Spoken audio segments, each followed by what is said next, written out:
تو بے مقصد اور برا قیام ہوگا، اور اگر مدینے میں داخل ہوتے ہیں تو مسلمان گلی کوچوں کے ناکوں پر ان سے جنگ کریں گے، اور عورتیں چھتوں کے اوپر سے ان پر خشت باری کریں گی۔ یہی صحیح رائے تھی، اور اسی رائے سے عبداللہ بن ابی رأس المنافقین نے بھی اتفاق کیا، جو اس مجلس میں خزرج کے ایک سرکردہ نمائند کی حیثیت سے شریک تھا، لیکن اس کے اتفاق کی بنیاد یہ نہ تھی کہ جنگی نقطہ نظر سے یہ صحیح موقف تھا، بلکہ اس کا مقصد یہ تھا کہ وہ جنگ سے دور بھی رہے اور کسی کو اس کا احساس بھی نہ ہو۔ لیکن اللہ کو کچھ اور ہی منظور تھا، اس نے چاہا کہ یہ شخص اپنے رفقا سمیت پہلی بار سر عام رسوا ہو جائے، اور ان کے کفر و نفاق پر جو پردہ پڑا ہوا ہے وہ ہٹ جائے، اور مسلمان کو اپنے مشکل ترین وقت میں معلوم ہو جائے کہ ان کے آستین میں کتنے سانپ رینگ رہے ہیں۔ چنانچہ فضلائے صحابہ کی ایک جماعت نے جو بدر میں شرکت سے رہ گئی تھی، بڑھ کر نبی کو مشورہ دیا کہ میدان میں تشریف لے جائیں۔ مطلب جو کچھ لوگوں نے یہ رائے دی، نبی صلی اللہ علیہ وسلم نے جنگ شروع ہونے سے پہلے تمام صحابہ کو، جو بڑے بڑے صحابہ تھے، ان کو بلا کر مشورہ کیا کہ بھی کیا کیا جائے، مدینہ میں رہا جائے اور یا مدینہ سے باہر نکل کر مقابلہ کیا جائے۔ تو جو کچھ صحابہ تھے انہوں نے مشورہ دیا کہ مدینہ کے اندر ہی رہا جائے، اور ان مشورہ دینے والوں میں منافقین بھی تھے، لیکن ان کی جو دل کی نیت تھی وہ یہ تھی کہ بھائی مدینے میں رہا جائے گا تو ہمیں لڑنا نہیں پڑے گا، ہم اپنے گھروں میں چھپ کر بیٹھیں گے۔ لیکن جو بڑے بڑے صحابہ تھے جو بدر میں رہ گئے تھے جنگ لڑنے سے، انہوں نے یہ مشورہ دیا کہ ہم مدینہ سے باہر نکل کر میدان میں جاتے ہیں، احد کے پہاڑ میں کی طرف جاتے ہیں۔ اب تو احد کا پہاڑ تقریباً آبادی کے اندر آ گیا ہے، اس وقت باہر تھا۔ یہ جو رائے تھی یہ اللہ کے نبی نے پسند کی، اس کی وجہ یہ تھی کہ اس میں اللہ تعالیٰ کی ایک حکمت تھی، وہ آگے آ رہی ہے کہ جب نبی صلی اللہ علیہ وسلم نے کہا کہ ہم باہر چلتے ہیں، تو منافقین بھی ساتھ میں تیار ہو گئے، لیکن آدھے راستے سے وہ لشکر کو چھوڑ کر واپس آ گئے۔ جب وہ چھوڑ کر واپس آئے اور انہوں نے راستے میں جب لشکر کو چھوڑا، انہوں نے کہا جی ہم نہیں جاتے آپ کے ساتھ، آپ لوگوں نے ہمارے مشورے پر عمل نہیں کیا، ہم نے کہا تھا کہ مدینے کے اندر رہ کے ہی لڑیں گے، تو ہم آپ سے ناراض ہیں، ہم نہیں لڑتے، آپ جاؤ۔ تو اس سے وہ ایکسپوز ہو گئے، جو چھپے ہوئے منافقین تھے لوگوں کو ان کا پتہ چل گیا۔ یہ حکمت عملی تھی اللہ تعالیٰ کے اس فیصلے کے پیچھے، کہ اس کے صحابہ کو پتہ چل گیا کہ ہم سے منافق کون ہے۔ چنانچہ فضلائے صحابہ کی ایک جماعت نے جو بدر میں شرکت سے رہ گئی تھی، بڑھ کر نبی کو مشورہ دیا کہ میدان میں تشریف لے چلے، اور انہوں نے اپنی اس رائے پر سخت اصرار کیا، حتیٰ کہ بعض صحابہ نے کہا اے اللہ کے رسول، ہم تو اس دن کی تمنا کیا کرتے تھے اور اللہ سے اس کی دعائیں مانگا کرتے تھے، اب اللہ نے یہ موقع فراہم کر دیا ہے اور میدان میں نکلنے کا وقت آ گیا ہے، تو پھر آپ دشمن کے مد مقابل ہی تشریف لے چلیں، وہ یہ نہ سمجھے کہ ہم ڈر گئے۔ ان گرم جوش حضرات میں خود رسول اللہ کے چچا حضرت حمزہ بن عبد المطلب سر فہرست تھے، جو معرکہ بدر میں اپنی تلوار کا جوہر دکھلا چکے تھے۔ انہوں نے نبی سے عرض کیا کہ اس ذات کی قسم جس نے آپ پر کتاب نازل کی، میں کوئی غذا نہ چکھوں گا یہاں تک کہ مدینے سے باہر اپنی تلوار کے ذریعے ان سے دو دو ہاتھ کر لوں۔ رسول اللہ نے اکثریت کے اصرار کے سامنے اپنی رائے ترک کر دی، اور آخری فیصلہ یہی ہوا کہ مدینے سے باہر نکل کر کھلے میدان میں مارکہ آرائی کی جائے۔ اس کے بعد نبی صلی اللہ علیہ وسلم نے جمعہ کی نماز پڑھائی تو واضح و نصیحت کی، جد و جہد کی ترغیب دی، اور بتلایا کہ صبر اور ثابت قدمی ہی سے غلبہ حاصل ہو سکتا ہے، ساتھ ہی حکم دیا کہ دشمن سے مقابلے کے لیے تیار ہو جائیں۔ یہ سن کر لوگوں میں خوشی کی لہر دوڑ گئی۔ اس کے بعد جب آپ نے عصر کی نماز پڑھی تو اس وقت تک لوگ جمع ہو چکے تھے، عوالی کے باشندے بھی آ چکے تھے۔ تو مدینہ منورہ کے دو پارٹ ہیں، ایک عوالی ہے اور ایک بالائی ہے۔ عوالی مطلب اوپر والا، اور بالائی نیچے والا۔ نماز کے بعد آپ صلی اللہ علیہ وسلم اندر تشریف لے گئے اپنے گھر میں، ساتھ میں ابو بکر اور عمر رضی اللہ عنہما بھی تھے۔ انہوں نے آپ کے سر پر عمامہ باندھا اور لباس پہنایا، آپ نے نیچے اوپر دو زیریں پہنی، تلوار حمائل کی، اور ہتھیار سے آراستہ ہو کر لوگوں کے سامنے تشریف لائے۔ لوگ آپ کی آمد کے منتظر تو تھے ہی، لیکن اس دوران حضرت سعد بن معاذ اور اسید بن حضیر رضی اللہ عنہما نے لوگوں سے کہا کہ آپ لوگوں نے رسول اللہ کو میدان میں نکلنے پر زبردستی آمادہ کیا ہے، لہذا آپ ہی کے حوالے کر دیا جائے۔ یہ سن کر سب لوگوں نے ندامت محسوس کی، اور جب آپ باہر تشریف لائے تو آپ سے عرض کیا یا رسول اللہ، ہمیں آپ کی مخالفت نہیں کرنی چاہیے تھی، آپ کو جو پسند ہو وہی کیجیے، اگر آپ کو یہ پسند ہے کہ مدینے میں رہیں تو آپ ایسا ہی کیجیے۔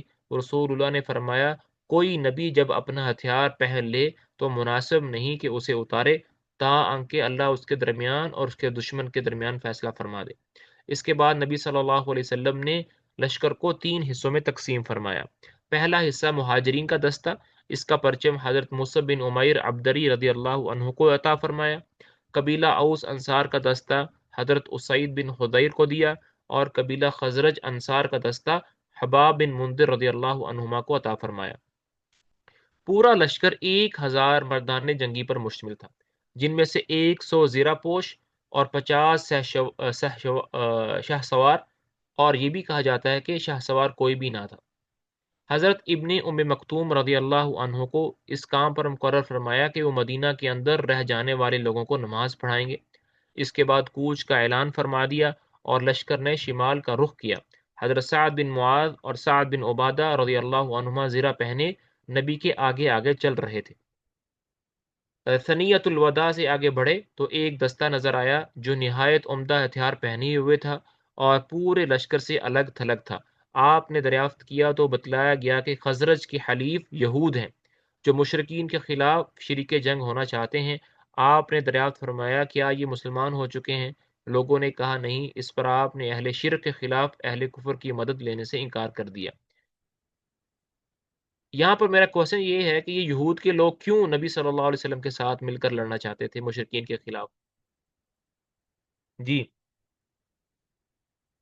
کیوں چاہتے تھے نبی صلی اللہ علیہ وسلم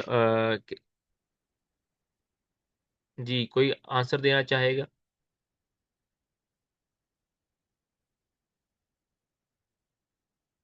کوئی اللہ کا بندہ، اللہ کی بندی کوئی آنسر دینا چاہے گا کہ یہود کیوں مشرکین کے خلاف لڑنا چاہتے؟ شاید اس وجہ سے کہ حضرت محمد صلی اللہ علیہ وسلم پھر ان کو واپس مدینہ میں آنے کی پرمیشن دے دیں۔ وہ تو آلریڈی مدینہ میں رہ رہے ہیں۔ ان کو نکال نہیں دیا تھا حضرت محمد صلی اللہ علیہ وسلم نے؟ سب کو نہیں نکالا تھا نا، صرف بنو ان کو کینوکا کو نکالا تھا۔ صحیح۔ قریظہ اور بنو نذیر 2 قبیلے ہیں جی۔ اور کسی کے پاس جواب ہے؟ دیکھیں، آپ لوگوں کو یاد ہوگا کہ جب نبی صلی اللہ علیہ وسلم مدینہ آئے تھے تو انہوں نے یہود کے ساتھ ایک ایگریمنٹ کیا تھا، یاد ہے؟ جی، میثاق مدینہ۔ مسیح کے مدینہ، اس میں یہ ایگریمنٹ تھا کہ یہود اور مسلمان مل کر مقابلہ کریں گے ہر اس دشمن کا جو مدینے پر حملہ کرے گا۔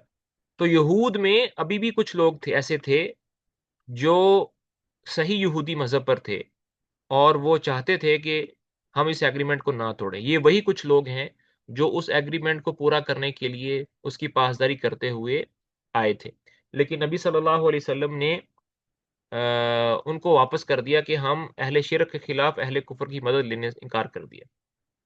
یہ اس ایگریمنٹ کی وجہ سے آئے تھے۔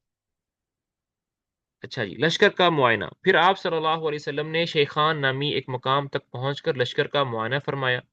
جو لوگ چھوٹے یا ناقابل جنگ نظر آئے، یعنی عمر میں چھوٹے تھے، انہیں واپس کر دیا۔ ان کے نام یہ ہیں: حضرت عبداللہ بن عمر، حضرت عمر کے بیٹے عبداللہ چھوٹے تھے ابھی، اسامہ بن زید بھی چھوٹے تھے، اسید بن حضیر بھی چھوٹے تھے، زید بن ثابت، زید بن ارقم، عرابہ بن اوس، عمر بن حزم، ابو سعید خدری، زید بن حارثہ، سعد بن حبہ رضی اللہ عنہم۔ یہ چھوٹی عمر کے لوگ تھے، بچے تھے، مطلب ٹین ایج میں بھی ابھی شاید نہیں تھے، 10-11 سال کے تھے۔ اسی فہرست میں حضرت برا بن عازب رضی اللہ تعالیٰ عنہ کا نام بھی ذکر کیا جاتا ہے، لیکن صحیح بخاری میں ان کی جو روایت مذکور ہے اس سے واضح ہوتا ہے کہ وہ احد کے موقع پر لڑائی میں شریک تھے۔ البتہ صغر سنی، چھوٹی عمر کی باوجود، حضرت رافع بن خدیج اور سمرہ بن جندم رضی اللہ عنہما کو جنگ میں شرکت کی اجازت مل گئی۔ یہ بڑی انٹرسٹنگ سٹوری ہے، آپ لوگوں نے اکثر بچوں نے سنی بھی ہوگی۔ اس کی وجہ یہ ہوئی کہ حضرت رافع بن خدیج رضی اللہ تعالیٰ عنہ بڑے ماہر تیر انداز تھے، اس لیے انہیں اجازت مل گئی۔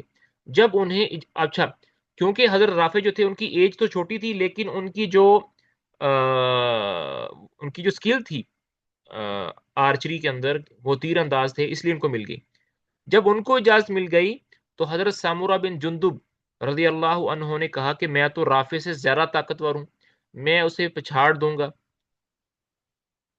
چنانچہ رسول اللہ صلی اللہ علیہ وسلم کو یہ اطلاع دی گئی تو آپ نے اپنے سامنے دونوں کی کشتی لڑوائی، اور واقعاتاً سامورا نے رافع کو پچھاڑ دیا، لہٰذا انہیں بھی اجازت مل گئی۔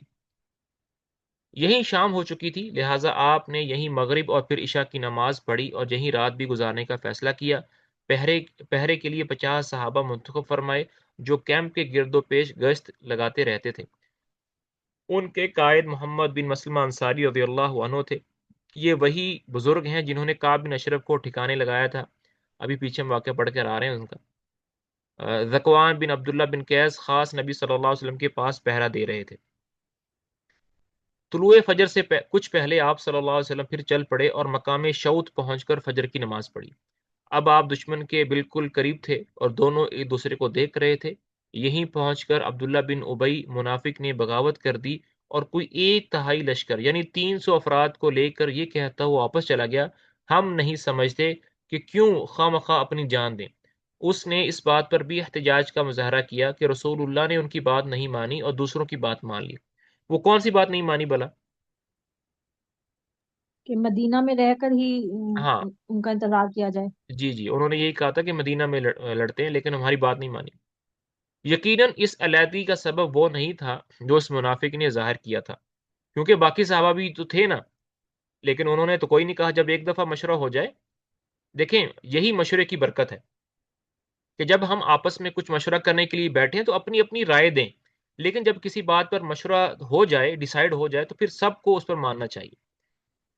لیکن ایکچول بات یہ نہیں تھی کہ نبی صلی اللہ علیہ وسلم نے ہمیں کیوں ہماری بات نہیں مانی۔ اصل میں بات ان کا نفاق تھا دل میں، کیونکہ اس صورت میں جیش نبوی کے ساتھ یہاں تک اس کے آنے کا سوال ہی پیدا نہیں ہوتا تھا۔ اس لشکر کی روانگی کے پہلے ہی قدم پر الگ ہو جانا چاہیے تھا۔ اس لیے حقیقت وہ نہیں جو اس نے ظاہر کی تھی، بلکہ حقیقت یہ تھی کہ وہ اس نازک موڑ پر الگ ہو کر اسلامی لشکر میں ایسے وقت اضطراب اور کھلبلی مچانا چاہتا تھا جب دشمن اس کی ایک ایک نقل و حرکت دیکھ رہا ہو، تاکہ ایک طرف تو عام فوجی نبی کا ساتھ چھوڑ دیں اور جو باقی رہ جائیں ان کے حوصلے ٹوٹ جائیں، اور دوسری طرف اس منظر کو دیکھ کر دشمن کی ہمت بندھے اور اس کے حوصلے بلند ہوں۔ لہذا یہ کارروائی نبی اور ان کے مخلص ساتھیوں کے خاتمے کی ایک مؤثر تدبیر تھی، جس کے بعد اس منافق کو توقع تھی کہ اس کی اور اس کے رفقا کی سرداری و سربراہی کے لیے میدان صاف ہو جائے گا۔ قریب تھا کہ یہ منافق اپنے بعض مقاصد کی براری میں کامیاب ہو جاتا، کیونکہ مزید 2 جماعتیں یعنی قبیلہ اوس میں سے بنو حارثہ اور قبیلہ خزرج میں سے بنو سلمہ کے قدم بھی اکھڑ چکے تھے اور وہ واپسی کی سوچ رہے تھے، لیکن اللہ تعالیٰ نے ان کی دستگیری کی اور یہ دونوں جماعتیں اضطراب اور ارادہ واپسی کے بعد جم گئیں۔ انہی کے متعلق اللہ تعالیٰ کا ارشاد ہے، اذ ہمت طائفتان منکم ان تفشلا واللہ ولیہما وعلی اللہ فلیتوکل المؤمنون۔ جب تم میں سے 2 جماعتوں نے قصد کیا کہ بزدلی اختیار کریں، اور اللہ ان کا ولی ہے اور مومنوں کو اللہ ہی پر بھروسہ کرنا چاہیے۔ بہرحال منافقین نے واپسی کا فیصلہ کیا تو اس نازک ترین موقع پر حضرت جابر رضی اللہ عنہ کے والد حضرت عبداللہ بن حرام رضی اللہ عنہ نے انہیں ان کا فرض یاد دلانا چاہا۔ چنانچہ موصوف انہیں ڈانٹتے ہوئے واپسی کی ترغیب دیتے ہوئے اور یہ کہتے ہوئے ان کے پیچھے پیچھے چلے کہ آؤ اللہ کی راہ میں لڑو یا دفاع کرو، مگر انہوں نے جواب میں کہا، اگر ہم جانتے کہ آپ لوگ لڑائی کریں گے تو ہم واپس نہ ہوتے۔ یہ جواب سن کر عبداللہ بن حرام یہ کہتے ہوئے واپس ہو گئے، او اللہ کے دشمنوں، تم پر اللہ کی مار، یاد رکھو اللہ اپنے نبی کو تم سے مستغنی کر دے گا، یعنی نبی کو تم لوگوں کی ضرورت نہیں ہے۔ ان ہی منافقین کے بارے میں اللہ تعالیٰ کا ارشاد ہے، وَلِيَعْلَمَ الَّذِينَ نَافَقُوا وَقِيلَ لَهُمْ تَعَالَوْا قَاتِلُوا فِي سَبِيلِ اللَّهِ أَوِ ادْفَعُوا قَالُوا لَوْ نَعْلَمُ قِتَالًا لَاتَّبَعْنَاكُمْ هُمْ لِلْكُفْرِ يَوْمَئِذٍ أَقْرَبُ مِنْهُمْ لِلْإِيمَانِ يَقُولُونَ بِأَفْوَاهِهِمْ مَا لَيْسَ فِي قُلُوبِهِمْ وَاللَّهُ أَعْلَمُ بِمَا يَكْتُمُونَ۔ اور تاکہ اللہ انہیں بھی جان لے جنہوں نے منافقت کی۔ ان سے کہا گیا کہ آؤ اللہ کی راہ میں لڑو یا دفاع کرو، تو انہوں نے کہا، اگر ہم لڑائی جانتے تو یقیناً تمہاری پیروی کرتے۔ یہ لوگ آج ایمان کی بنسبت کفر کے زیادہ قریب ہیں، منہ سے ایسی بات کہتے ہیں جو دل میں نہیں ہے، اور یہ جو کچھ چھپاتے ہیں اللہ انہیں جانتا ہے۔ تو اس لیے سب سے زیادہ جو دردناک عذاب ہے وہ منافقین کو ہوگا۔ اس بغاوت اور واپسی کے بعد رسول اللہ نے باقی ماندہ لشکر کو لے کر، جس کی تعداد 700 تھی، دشمن کی طرف قدم بڑھایا. تو ٹوٹل جو تعداد تھی جب مکہ سے نکلے تھے تو تقریباً 10,000 کے قریب تھے. ایک تہائی لشکر منافقین کا واپس چلا گیا تو اب 700 رہ گیا. دشمن کا پڑاؤ آپ کے درمیان اور احد کے درمیان کئی سمت سے حائل تھا. اس لیے آپ نے دریافت کیا کہ کوئی آدمی ہے جو ہمیں دشمن کے پاس سے گزرے بغیر کسی قریبی راستے سے لے چلے. اس کے جواب میں ابو خیثمہ نے عرض کیا یا رسول اللہ میں اس خدمت کے لیے حاضر ہوں. پھر انہوں نے ایک مختصر راستہ اختیار کیا جو مشرقین کے لشکر کو مغرب کی سمت چھوڑتا ہوا بنی ہارسہ کے ہرہ اور کھیتوں سے گزرتا تھا. اس راستے سے جاتے ہوئے لشکر کا گزر مربع بن کنیتی کے باغ سے ہوا. یہ شخص منافق بھی تھا اور نابینا بھی.